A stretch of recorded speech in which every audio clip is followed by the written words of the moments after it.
Mmh.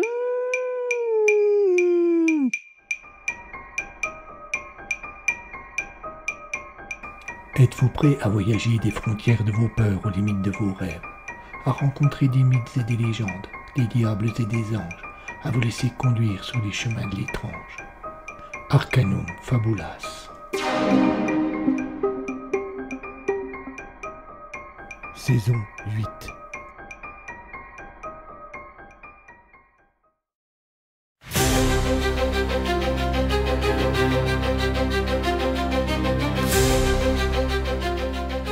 Je suis le lieutenant de police Solange Chocan et j'ai en charge l'enquête sur le meurtre d'Alice Ménestrel.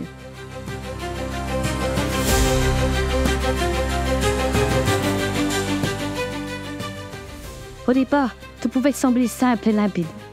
Mais comment résoudre un meurtre qui se répète plusieurs fois?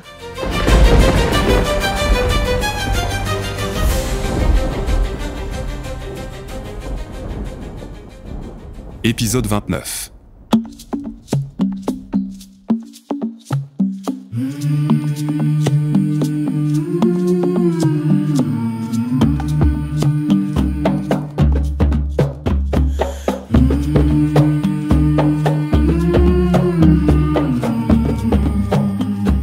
Isidore parut entrer en transe, ce qui n'impressionna pas du tout ni Borel, ni le moine et encore moins Castella. Les simagrées de l'haïtien eurent juste pour effet d'agacer le légiste. Ses gestes désordonnés n'étaient même pas dignes de la plus mauvaise crise d'épilepsie, et ses grimaces ridicules lui donnaient l'allure d'un mauvais acteur qui surjouait. Alors que Borel, après avoir jeté un coup d'œil à ses camarades et avoir lu le désespoir sur leur visage, s'apprêtait précisément à intervenir pour faire cesser les choses, Isidore s'immobilisa, épaules et tête baissées. Le commandant s'arrêta, surpris. Lentement, Isidore se redressa. Dans son attitude, quelque chose avait changé. Il paraissait plus grand, plus fort et plus sûr de lui. Son visage s'était fermé et il affichait désormais un sérieux terrifiant. Il avait les yeux fermés également et quand il les ouvrit, il avait un autre regard et ses pupilles avaient changé de couleur. Il respira lentement.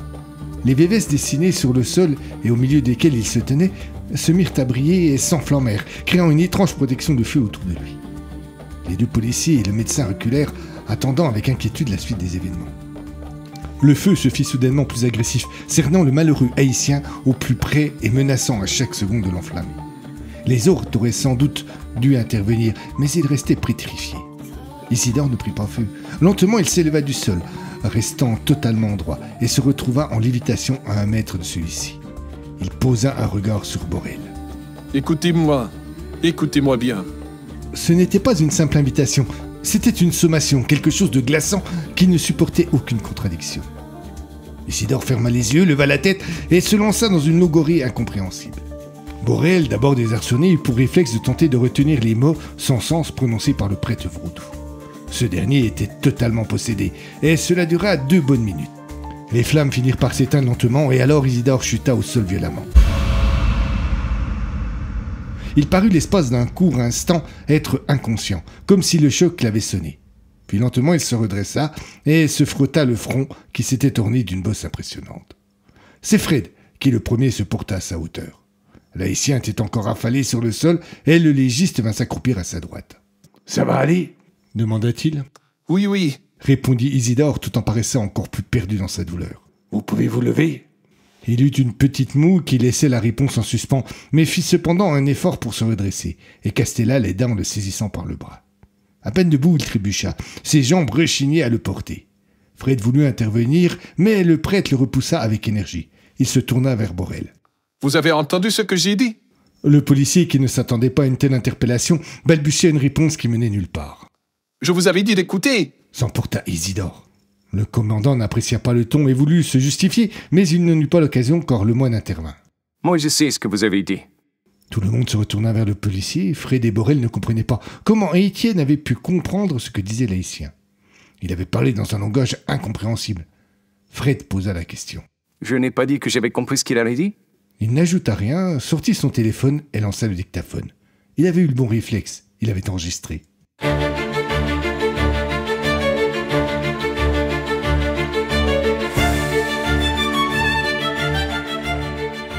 Assis sur une chaise en bois bien inconfortable, les coudes appuyés sur une table en sale état et la tête posée dans ses mains, Isidore entendait pour la 10e fois l'enregistrement de Lemoine. L'expérience qu'il avait traversée dans le bosquet l'avait épuisé, et lors des premières écoutes sur place, il n'avait pas réussi à tout traduire ce que le Loa, qui avait pris possession de lui, avait voulu transmettre. Borel avait alors suggéré de regagner le commissariat, et l'Haïtien se retrouvait donc dans une salle de ce dernier, assis en face du commandant, du légiste et de Lemoine. Il se concentrait pour bien comprendre ce qu'il entendait. Malheureusement, le moine n'était pas tout près de lui lors de la prise de son, et en plus des difficultés de la langue, Isidore devait affronter la mauvaise qualité du son. Remettez-le depuis le début. Ordonna-t-il à Lemoine alors que l'enregistrement arrivait à son terme. Le policier s'exécuta. Le prêtre se concentra encore davantage.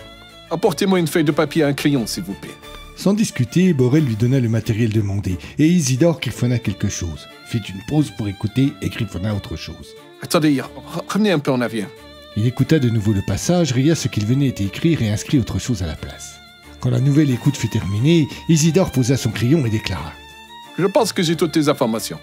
Il prit la feuille et la tendit à Borel qui se trouvait en face de lui. Le commandant la saisit, mais il ne comprit rien au texte qu'il put lire. Il jeta un regard dédaigneux au prêtre qui exprima toute son incrédulité face à ces mots tout aussi incompréhensibles que l'enregistrement. Isidore affichait alors un sourire radieux avant d'expliquer. Pour l'instant, je me suis contenté de retranscrire l'enregistrement de votre collègue. Le son n'était pas de bonne qualité et cela a été difficile. Fred attrapa la feuille que Borel avait reposée sur la table dans un geste dépit et la parcourut à son tour. Il eut une réaction plus modérée. Très bien. Mais si vous voulez que nous vous aidions, il va falloir traduire tout cela. Il redonna le papier au prêtre. Mais avec plaisir, dit ce dernier en attrapant le document en même temps que son crayon. Il se remit à écrire, et tous durent encore attendre une petite dizaine de minutes avant de se retrouver avec le texte traduit. Écoute, fils des tambours, car le vent mugit en secret. Les frères voilés ont tressé la brume avec des langues mortes. Ils ont invoqué les masques sans visage, enfants de l'illusion, et les ont menés, danseurs aveugles, jusqu'aux grands espaces aux 2 miroirs d'eau. Là, les ombres enseignent, car il faut des leurs pour éveiller les futurs enfants. Le moine, Borel et Castella lurent le texte qui, certes, cette fois était en français, mais qui, à leurs yeux, demeurait tout aussi obscur. Je ne comprends pas tout, avoua Isidore. Mais ce que je peux vous dire, c'est que c'est l'autre qu'ils appellent les frères voilés. Ces traîtres inventent sa visage masqué pour abuser les nôtres, les appeler frères et nous faire injure. Le prêtre, qui jusque-là avait presque toujours été souriant, se laissa aller à une saute d'humeur, et il cracha au sol. Borel, choqué par cette attitude, lui fit une remarque. L'Haïtien, penaud, s'excusa, et Castella lui demanda de poursuivre son explication. Je comprends également la fin du texte. Ils ont utilisé leurs invocations pour conduire à eux de nouveaux adeptes. Il est probable qu'ils les tiennent par un pacte, et vont les soumettre à une épreuve pour les pousser à devenir des serviteurs de l'ordre. Attendez, vous pensez que c'est pour cela qu'ils s'en sont pris à nos collègues ? S'inquiéta Castella. Je ne sais pas, mais cela m'étonnerait. À mon avis, vos amis s'approchaient trop près d'eux et ils ont voulu les empêcher de nuire. Ils vont sans doute s'en servir pour leur rituel. Leur rituel ? Leur rituel ? Explosa Fred, redevenu Mister Stress. Quel rituel ? Qu'est-ce qu'ils risquent ? S'ils n'ont pas d'espoir de les amener à eux... Le prêtre ne termina pas sa phrase, mais l'expression sur son visage était explicite. Bon sang, il faut les retrouver et vite.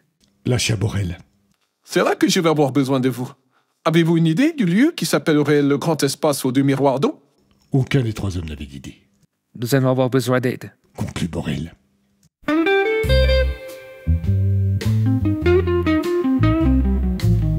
Toute l'équipe resserrée de Borel était là.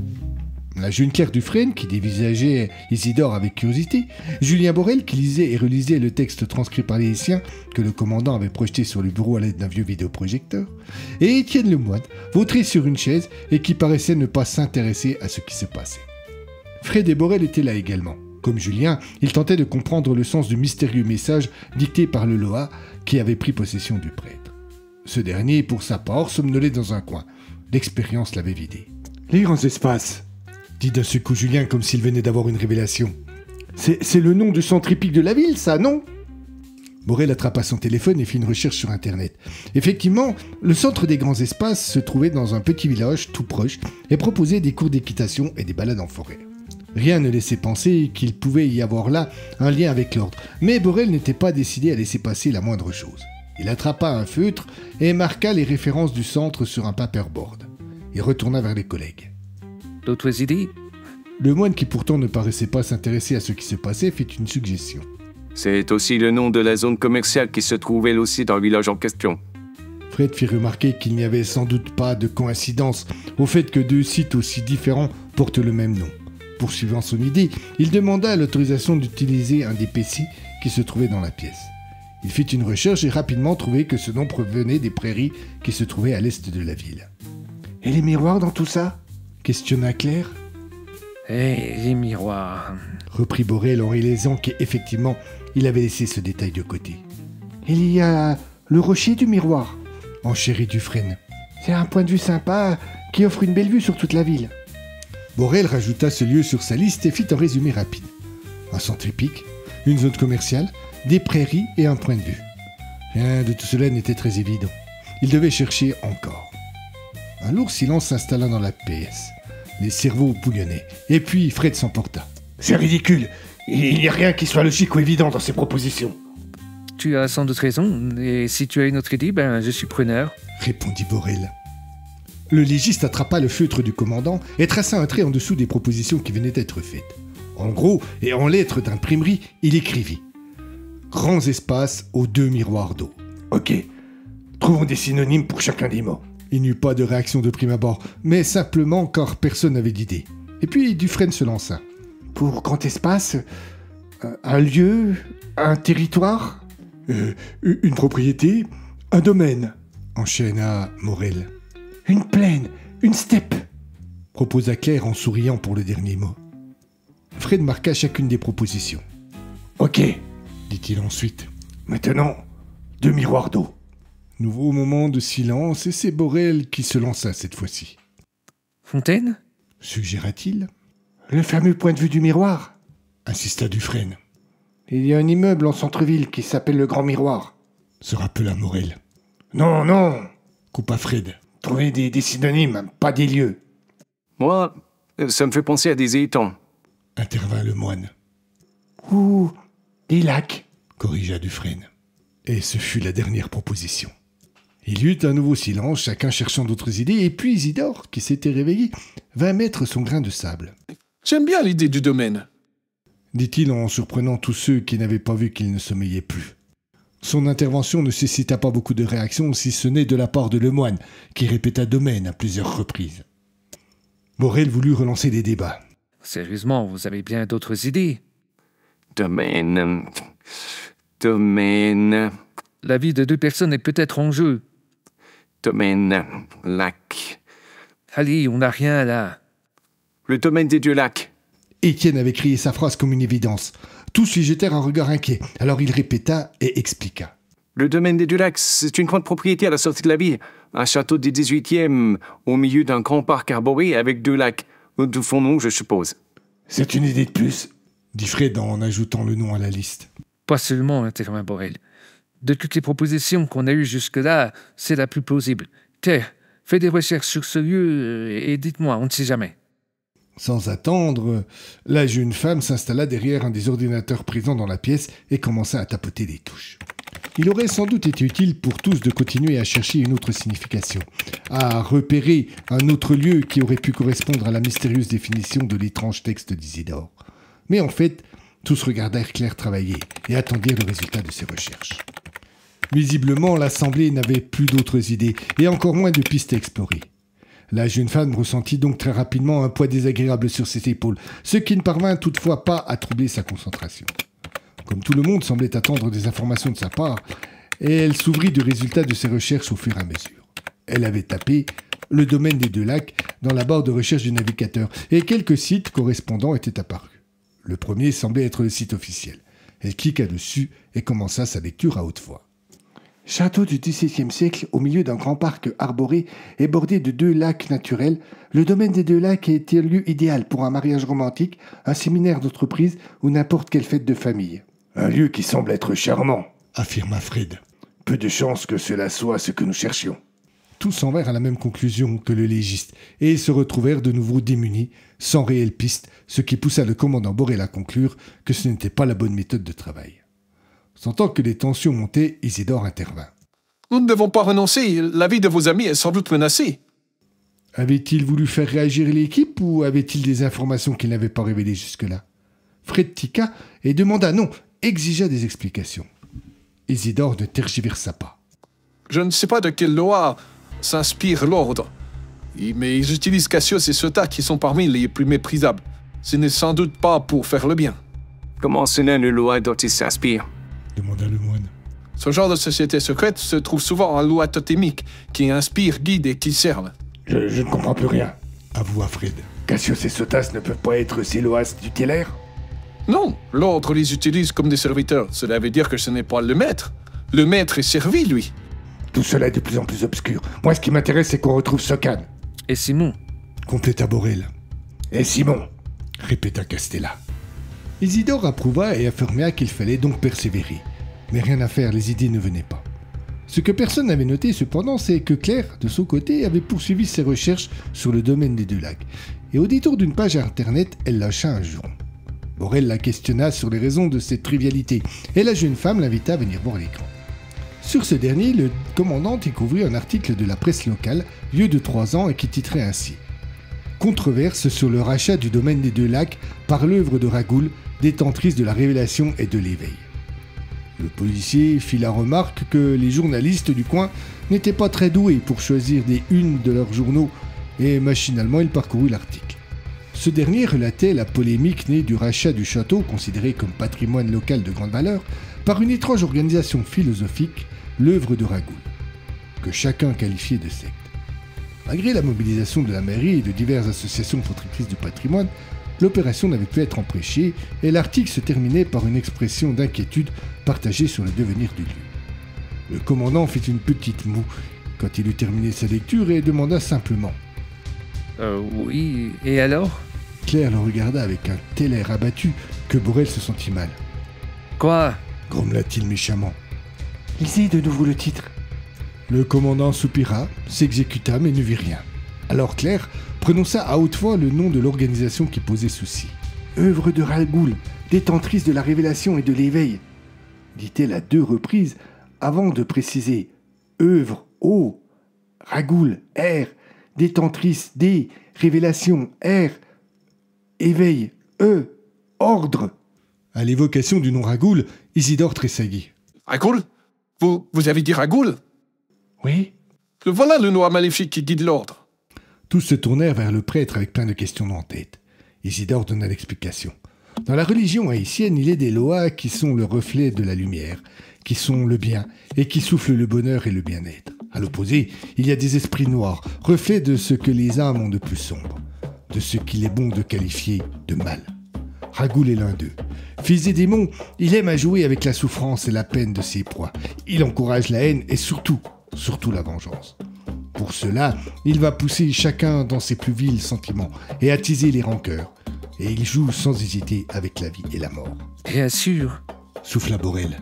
Dites-moi, vous parlez au sens littéral? Pourquoi demandez-vous cela? Questionna Isidore. Le commandant donna les grandes lignes de l'affaire Ménestrel. Il parla des morts étranges d'Alice. Isidore approuva. Il est probable que l'ordre soit à l'origine de ces étranges résurrections. Dans quel but? Demanda Fred. Ragoul est perfide. Ses serviteurs le sont tout autant. Il est probable qu'ils avaient monnayé leur service et qu'il y avait un prix à payer. Quel prix? Je ne sais pas. Pour le légiste, qui désormais avait accepté une partie purement irrationnelle de cette histoire, tout devint une évidence. Ménestrel avait été trahi par sa femme, il avait fait appel à l'ordre pour se venger. Il réalisa qu'il en était sans doute de même pour Roy. Fred exposa ses déductions en Borel. Isidore écouta l'explication et précisa. Je pense que c'est pire que cela encore. Il est probable que l'ordre a tendu un piège à Alice Ménestrel et à son mari pour mettre la main sur le second, et sans doute tout autant pour Roy. Qu'est-ce qui vous fait penser cela? Demanda le commandant. La trahison, la perversion, la duplicité sont les caractéristiques de Ragoul. Et je sais que chez moi, en Haïti, certains des serviteurs se sont livrés à ce type de manœuvre. Cela voudrait dire que Marc Giraud était complice avec l'ordre? Suggéra Fred. Borel émit alors un doute sur cette approche. Il se souvenait que dans un des rapports de Socan, cette dernière avait rapporté que Madame Roy avait rencontré Alice et son amant dans un tournoi de tennis. Elle avait sous-entendu qu'elle ne connaissait pas Giraud avant, et pas revu après. Pire, elle n'avait pas apprécié le bonhomme. Fred éclata de rire. Penses-tu vraiment que la bonne femme allait avouer qu'elle était la maîtresse du gars? Non, mais elle aurait pu éviter d'en parler. C'était une bonne façon de se protéger. Borel prit une seconde pour réfléchir. Cette explication lui parut convenir, ou du moins lui parut plausible. Maintenant, le plus urgent était d'intervenir au domaine des 2 lacs. Il donna les ordres nécessaires.